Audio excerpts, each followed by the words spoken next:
In today's video, I'm going to teach you how to create a flowchart in ClickUp.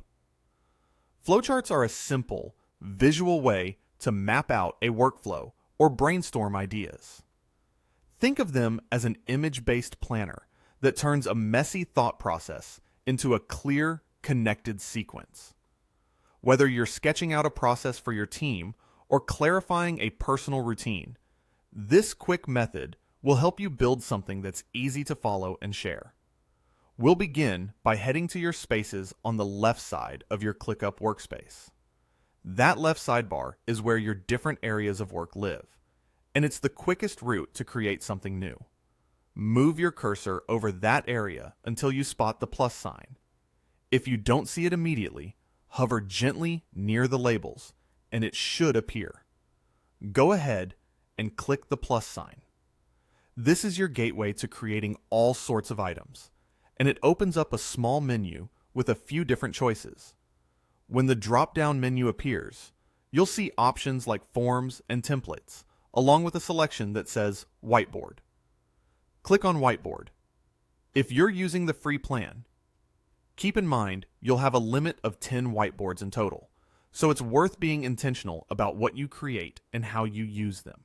If you're someone who prefers a more direct route, you may also find a whiteboard button over on the extreme left.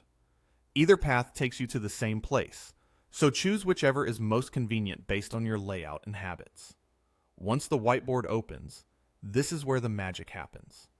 You'll be looking at a clean canvas designed for visual thinking. There are loads of options here for building your flowchart. The tools are flexible, and they're meant to make quick sketching just as easy as building a polished visual. For this walkthrough, I like to keep it straightforward with a combination of frames and arrows. Frames act like neat containers for your steps or ideas, and arrows create the movement from one stage to the next. This approach is clear for me and my team because it balances structure with readability, but you can absolutely shape things to match your own style. Start by placing your first frame on the whiteboard. This represents your starting point or first step. Give yourself a moment to think about what should kick off your process. The frame gives it a boundary, so it stands out immediately on the canvas. Now, connect that first frame to the next point using an arrow. The arrow shows what happens next, visually guiding the eye in the right direction. This is the foundation of a flowchart. A sequence of steps, each clearly defined and connected in the order they happen. Next, add your second frame and link it with another arrow. You'll start to see the structure take shape, and even a few steps can make your process much easier to understand at a glance. With each connection, you're creating flow, and the canvas helps you see whether the order makes sense. If you're collaborating with others, this is also a great checkpoint to confirm that the transition you're drawing reflects how work actually moves from one stage to the next. Follow that with a third frame, again connected by an arrow. With first, second, and third stages in place, you've created a simple flowchart.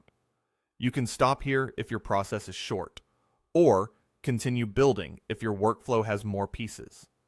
The clarity comes from the combination of well-labeled frames and clean directional arrows. Keeping your text concise in each frame helps everything stay scannable, and aligning your frames in a straight line or a gentle curve makes the flow easy to read. If your team prefers left to right or top to bottom movement, keep that direction consistent so people can follow it naturally. As you look over your chart, think about the story it tells. Does the first frame introduce the process clearly? Do the arrows lead the viewer confidently from one point to the next? A good flowchart makes decisions and handoffs obvious without needing extra explanation. If something feels crowded, give it a little more space. If two steps feel too similar, refine the wording so each one has a distinct purpose. The whiteboard's flexibility lets you adjust layouts quickly, so take a moment to get that balance right. When you're happy with the structure, you can share your flowchart directly with your teams. Sharing makes it easy for everyone to view the process in one place and keeps the conversation centered around a single source of truth. It's especially helpful for onboarding or cross-functional work because the chart communicates how things move without anyone having to dig through long documents. If you're working with collaborators, this is also a great way to gather quick feedback and make updates together. And that's really all there is to it. You headed to your spaces, used the plus sign to create a whiteboard, kept in mind the free plan limit, and then built a clean, simple flowchart using frames and arrows.